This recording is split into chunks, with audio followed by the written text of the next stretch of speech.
Quinta-feira é dia de conhecermos um pouco mais o mundo dos vinhos. Vamos fazer a conexão agora com a empresária, especialista no mundo dos vinhos, Natália Molina, gentilmente mais uma vez conosco aqui. Natália, seja muito bem-vinda.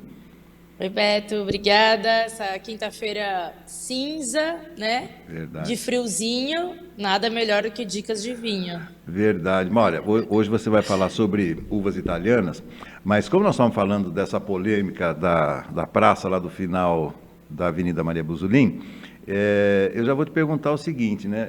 Lanche combina com vinho, Natália? Tudo combina com vinho. Eu tava falando agora Sabia. com uma moça.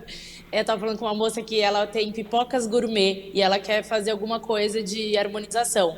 E aí me perguntaram, mas isso também combina? Eu falei, tudo combina com vinho. Então eu gosto ainda mais desses desafios de coisas que parecem não combinar. Eu adoro. Eu tenho até um vídeo que eu fiz com hambúrguer e vinho. Bom, Combina então tá. bastante. Então, sobre isso que eu queria, só para concluir. O hambúrguer tem, obviamente, né, o queijo, sei lá, alface, tomate, vamos lá, um x-salada. Mas aí tem muita gente que consome hambúrguer e lota de maionese, ketchup, mostarda, etc. Isso aí dá alguma variação com o vinho ou seria melhor com o vinho não lotar o lanche de maionese, por exemplo? Vai atrapalhar, porque a acidez, por exemplo, de uma mostarda, a gordura da maionese, vai atrapalhar e vai amargar o vinho. Então a gente fala só do hambúrguer, ainda melhor ainda se for aqueles gourmets, né, que tem mais carne e suculência. Aí o alface, tomate, aí a gente vai pensando sempre numa coisa mais ácida, porque tem que. É difícil harmonizar, porque você tem vários sabores, né? Mas dá para harmonizar. Eu Tá, sempre vou para um vinho mais leve. é isso que eu ia Então, te perguntar. um Pinot Noir, Merlot. Apesar da carne ser bem gordurosa e suculenta, às vezes, você poderia ir com um tinto mais, com muito tanino, mas por causa das saladas, né? Então, você pode ser que brigue na boca se você levar muito tanino. Entendi, Então, vai com um entendi. vinho mais leve. Até um rosé. Até um rosé. Boa dica, um rosé vai bem. Tá bom, vamos então conhecer um pouco mais hoje as uvas italianas, Natália? Na verdade, eu vou falar de estilos de vinhos italianos. Tá. Há um tempo atrás a gente falou sobre os vinhos de até R$ 50. Hoje eu vou falar de vinhos italianos com bom preço. Quando eu falo bom preço, a gente vai falar até R$ 100, tá? A gente encontra esses vinhos. Por quê? Vinhos de R$ 30, R$ 40 europeus, a gente já sabe que pode ser que não tenha tanta qualidade. Então, para quem gosta de vinhos italianos, dá para tomar vinhos italianos até R$ 100, sim, não precisa gastar mais do que isso. Então, estilos de vinho, né? Vamos lá no primeiro, Primitivo da Puglia. Então, o Primitivo da Puglia é uma denominação de origem, tá? Então, temos primitivos de Salento, primitivo de Mandúria, vão ser mais caros, tá? Esse Primitivo da Puglia é um vinho mais coringão aí, caiu no gosto do brasileiro, porque ele tem bom preço, ele fica no Salto da Bota. E lá tem muito calor. Então lá esse vinho a gente vai encontrar bastante fruta. Quanto mais calor, mais fruta. Então ele tem bom corpo, boa acidez e ele é muito frutado, mas é um frutado que vai mais para geleias, compotas, tá? Então ele combina super bem, por exemplo, com uma costelinha barbecue, sabe? Uma coisa agridoce. Ele vai combinar muito bem. Eu amo os primitivos da Puglia, eu acho super fácil de harmonizar. E esse fica no sul da Itália, então, como você falou, né? Na botinha, bem no Tá, saltinho da bota. beleza.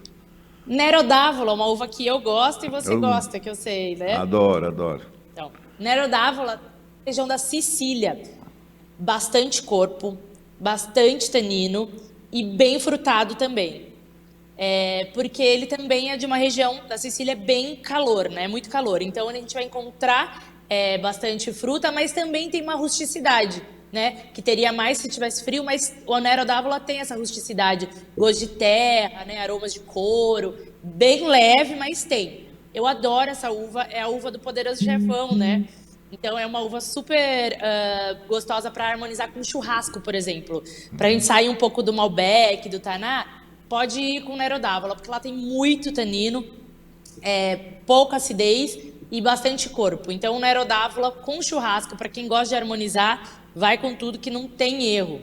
E a casca dela é bem escura, né? Por isso Nero, do negro, né? Ela é bem escura. E quanto mais escura a casca, mais tanino ela vai ter.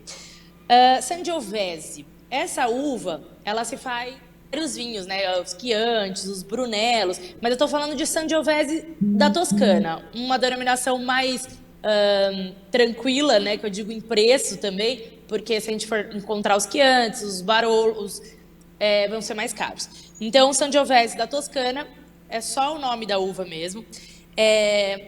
A região dela é mais fria, tá? Então, a gente vai encontrar bastante acidez nela, médio corpo e médio tanino. E isso é bom por quê?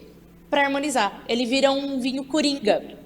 Como tem muita acidez, a gente consegue harmonizar com queijo, a gente entra num lugar até de vinhos brancos, por exemplo, tá? Então ele vai ter bastante rusticidade. Esquece o frutado. O Sangiovese vai para couro, grama, terra, muita especiaria, pimenta.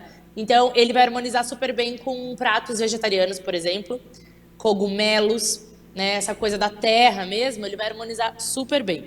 Eu amo Sangiovese, acho que é um vinho super coringa para quem gosta também não gosta muito do tanino, muito forte, pode ir para Sangiovese que ela vai ter mais acidez, ou seja, vai aguar mais a boca do que amarrar, né? Ele tem mais acidez do que tanino.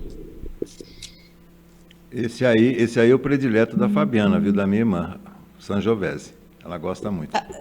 É um dos vinhos, é uma das uvas mais gastronômicas que tem no nível de harmonização, Beto, porque ele vai harmonizar bem com várias coisas, porque ele não tem muito tanino.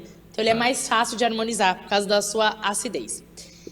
E, por último, aqui, uma uva também Montepulciano, e o estilo é o Montepulciano d'Abruzzo. Então, Montepulciano é a uva, d'Abruzzo é a região. Então, Montepulciano d'Abruzzo é uma denominação também.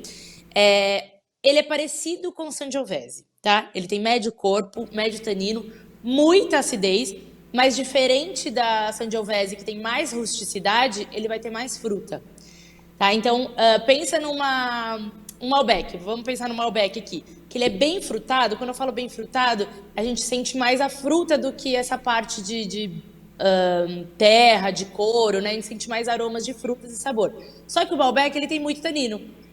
Então, o Montepulciano, ele tem todo esse aroma de fruta, todos esses sabores, né, das frutas negras, mas ele vai ter muita acidez.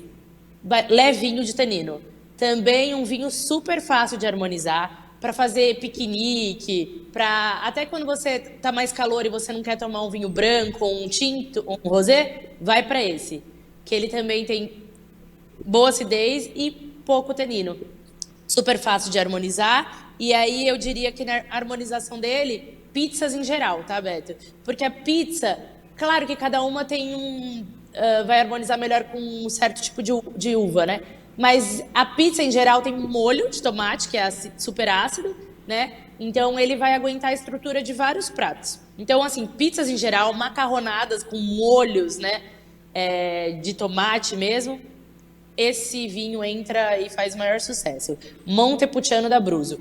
E todos esses que eu falei, você encontra vinho facilmente até R$100. Então, né, não precisa desembolsar mais do que isso para experimentar essas delícias de vinhos italianos. Tá, e para dar mais uma dica, né, para os nossos telenautas e telespectadores também, quando a gente procura a uva, claro que tem vários produtores, né, Natália?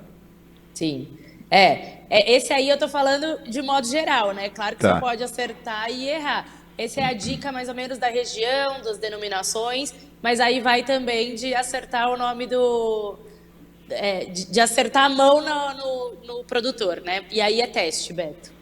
Tá bom, tá bom. Bom, antes da gente fechar, já pedi uma dica para você de harmonização a respeito do Gorgonzola, né, do Roquefort. Hoje eu queria mudar um pouco de preço. Aliás, vou te contar, tem hora que a gente não sabe o que comprar, né? 1 quilo de carne e 100 gramas de queijo, né? Porque é difícil. Nossa. Bom, 1 quilo de carne é impraticável, né?